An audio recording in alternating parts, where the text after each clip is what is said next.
Puisqu'on parle du casting de cette prochaine équipe gouvernementale, il y a un homme qui devrait rester, a priori, c'est Bruno Retailleau, ministre de l'Intérieur démissionnaire. Dans une interview chez nos confrères du Journal du Dimanche, il dit vouloir des mesures fortes sur l'immigration. Ce sont les garanties qu'il a demandées à François Bayrou.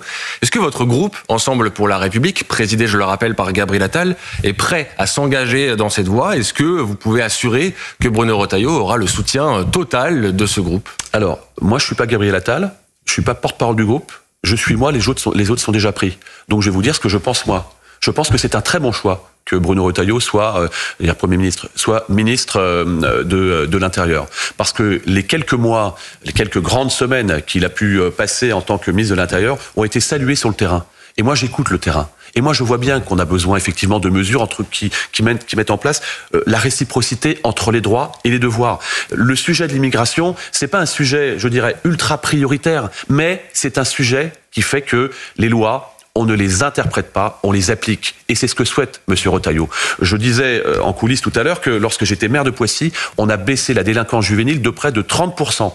Avec des outils, avec des opérations qui faisaient que on était dans la réciprocité entre les droits et les devoirs. Et on n'a pas oscillé entre laxisme et impunité. C'est ça ce qu'attendent les Français.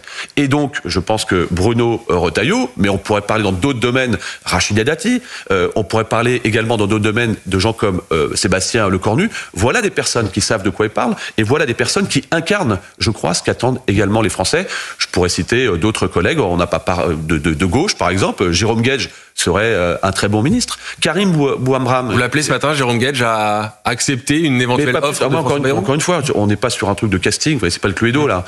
Mais typiquement, Karim Bouamran, le maire de Saint-Ouen, que je connais très bien, avant même qu'il ait été maire, voilà des gens qui devraient s'engager. Pourquoi ? Attention, les trains ne passent pas deux fois. Et c'est pas un sujet de parti politique, c'est un sujet pour les Français.